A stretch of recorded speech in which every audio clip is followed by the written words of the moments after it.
Alright, this is chapter 7, part 2 video. So, propulsion. If you try to walk across a frictionless floor, your foot slips and slides backwards. In order to walk, your foot must stick to the floor as you straighten your leg, moving your body forward.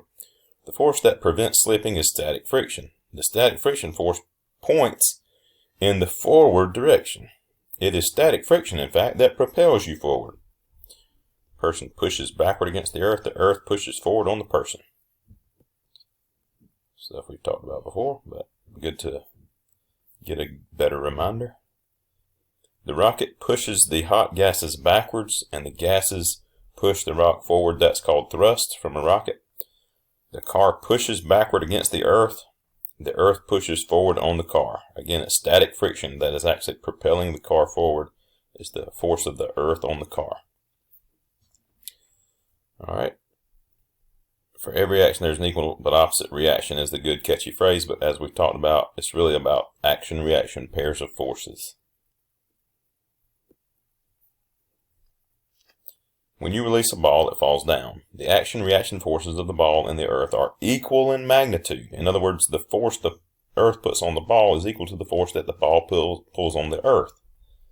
As we've talked about with the hammer and the nail, it's just that the ball's mass is so much smaller than the Earth's mass that it has that same force has a much larger effect on the ball and almost negligible effect on the Earth.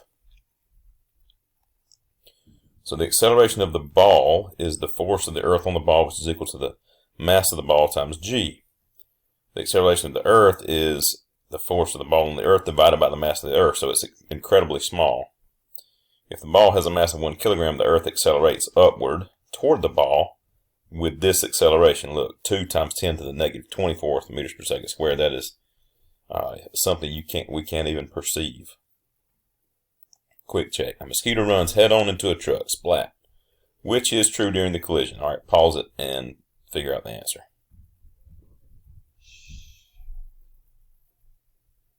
Okay. Hopefully you said C.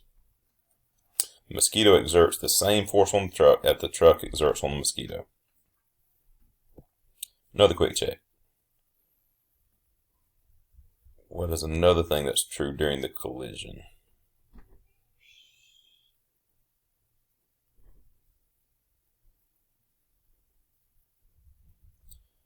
The magnitude of the mosquito's acceleration is larger than that of the truck. The force is the same, the masses are different, which means their accelerations have to be different. A small mass will incur a great acceleration if it's the same force. A larger mass will incur a small acceleration. Example 7.3. The forces on accelerating boxes. The hand pushes boxes A and B to the right across a frictionless table. The mass of B is larger than the mass of A. Draw a free body diagram of A, B, and the hand showing only the horizontal forces. Connect the action-reaction pairs with dashed lines. B. Rank in order from largest to smallest the horizontal forces shown on your free body diagrams. Alright, let's see if we can do that. Alright, so let's just try the free body diagrams.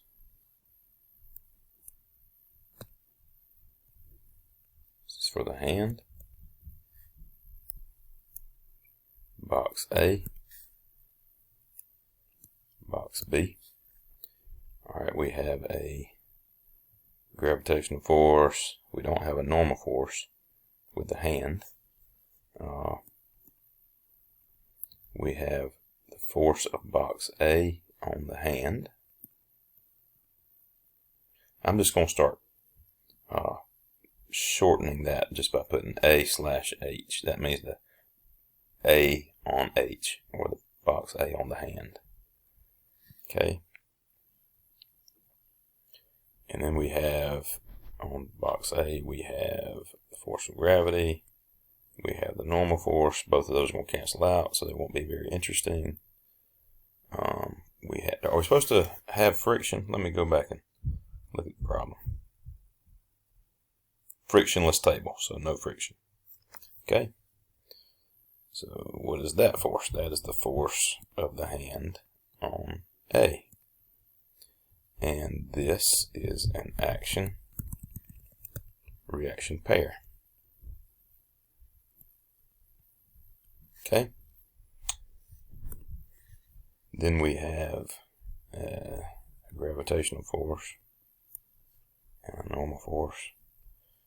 I need some subscripts here. That's the gravitational force for the hand. That's gravitational force for box A. That's gravitational force for box B.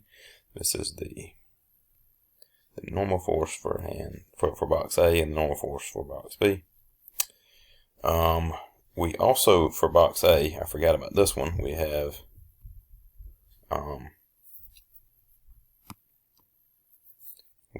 the force of box B on A. Now, why did I purposefully made this smaller than the force of the hand on A? Because we know that the acceleration points in that direction. So the force has to be greater pointing to the right for the net force to actually give it an acceleration to the right.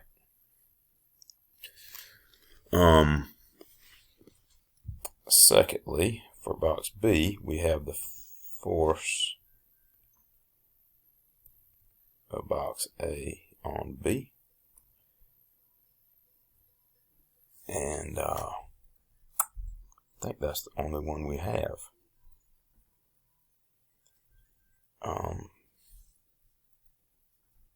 So we don't have another box pushing back on B. I do need to make this one a little shorter because I need it to be an action-reaction pair. This is A on B. There's an action-reaction pair right here. B on A, A on B. So notice in each of these,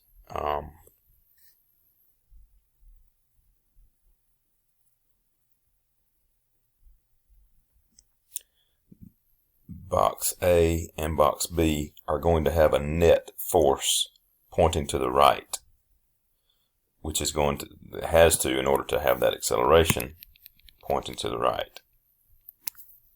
I also need to say, but the hand has to go that way too, so I'm probably going to need to put a force right here. Let's just say this is a force of something outside of the hand. Something outside of this whole diagram. That's like the body. The force that the body, or the arm, or whatever you say, gives to the hand. So that's outside of the picture here. And eventually you have to take that all the way back from the body, then would have the earth pushing on it. It's going to push against that. That's what makes the whole thing happen, is the friction that the body has on the earth, that will then, the earth will push back on the body, which makes all of this possible. Alright, so that should be a good free body diagram. What does it want me to do? So let's see, here's the free body diagram. Notice they didn't even put the vertical forces because they don't really matter in this case. But that's what we have here. F of the box A on the hand, force of the hand on the box A, reaction pair. Force of box B on A and force of box A on B are an action-reaction pair. And in each case, the vectors are drawn so that the net force would need to point in the horizontal direction to the right. What else does it tell me to do? Rank in order from largest to smallest the horizontal forces shown in your free body diagram.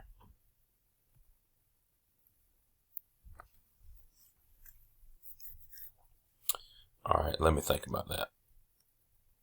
The force of the body on the hand, I believe, is going to be the greatest force. Then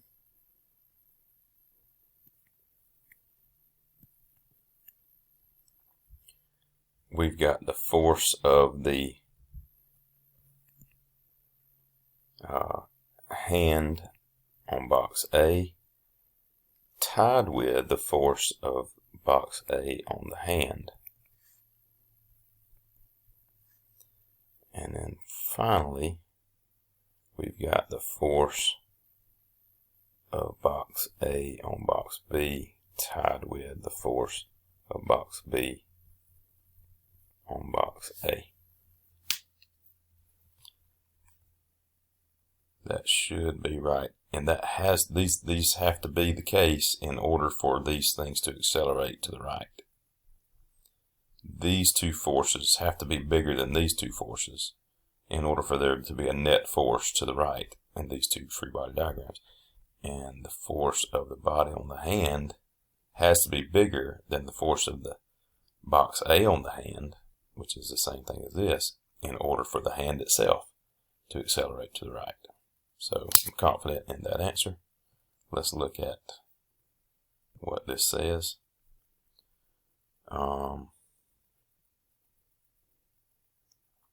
force of the arm on the hand is the biggest. The force of box A on the hand and the hand on box A are equal and next. And then last is the force of box B on box A and box A on box B.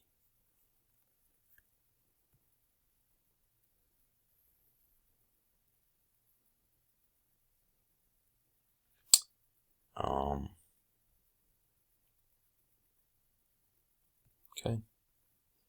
Acceleration constraints.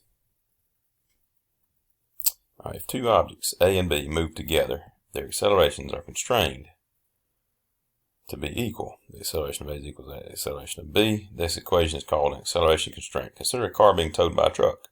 In this case, the acceleration constraint is the acceleration of the car is equal to the acceleration of the truck, which is just, we can just make that into one single variable, the acceleration in the x direction. Because the accelerations of both objects are equal, we can drop the subscript c and t and just call both of them acceleration in the x direction, so that you won't have two separate variables. You want to have as few variables as possible to make the math easy or even possible.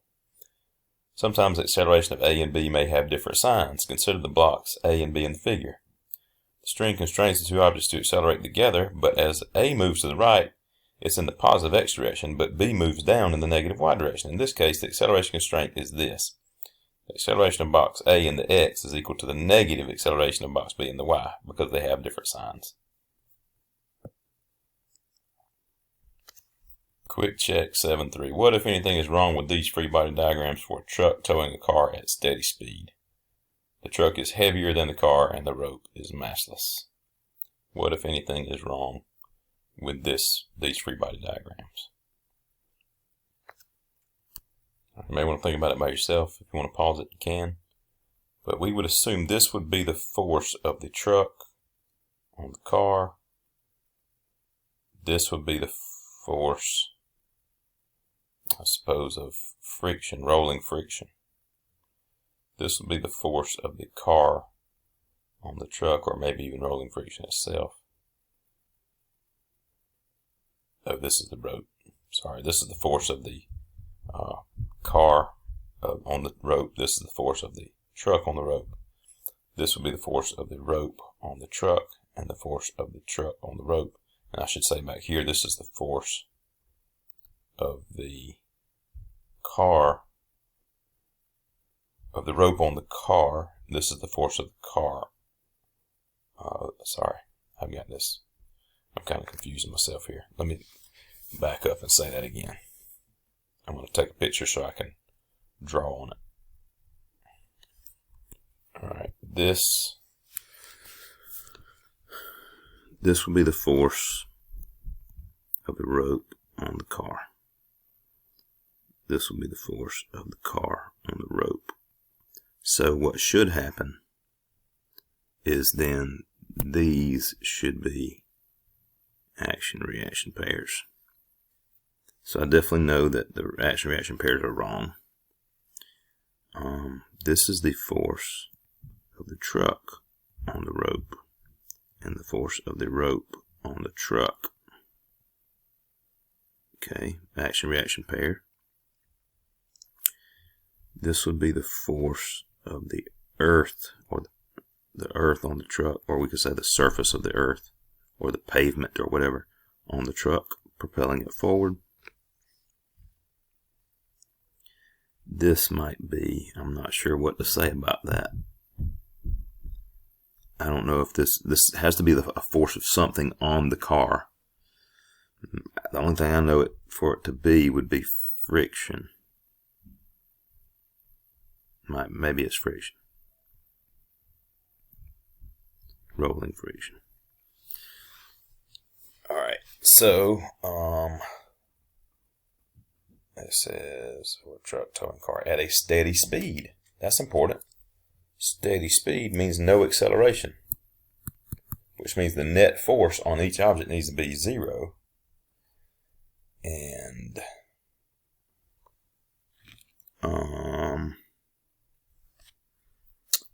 I like that it does appear that each of these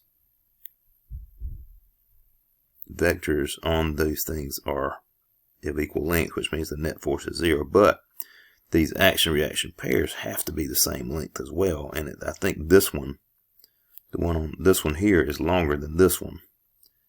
So that's wrong. I think that one or more forces have the wrong length. So I think the answer is E. They don't have the wrong direction, but they have the wrong length, and they're paired wrong. Alright, so I think the answer is E, both B and D. Let's go back to the PowerPoint and see if that's what they say. Yep. And they do say, yeah, friction force is static friction for forward propulsion, and rolling friction on the car are interactions with the ground. Yeah. There's your action-reaction pairs. Yeah. Okay. A car is parked at rest. Another quick check. On a horizontal road, the upward force of the road on the car, the normal force, is the same size as the downward pull of gravity. Why? Is it because they're an action-reaction pair? Is the normal force, that's the force of the surface of the earth pushing against the car, the same size as the long-range force of the whole earth on the car? Is that they are the same, but is it because they're an action-reaction pair? No, it's not. Definitely not that. Is it because of Newton's first law? Newton's first law is the law of inertia. I think that it might be B. Possibly D. But, yeah, I'm going to say I think it might be B. Because the fact that the car is at rest means that they have to be the same size. So I think it's Newton's first law.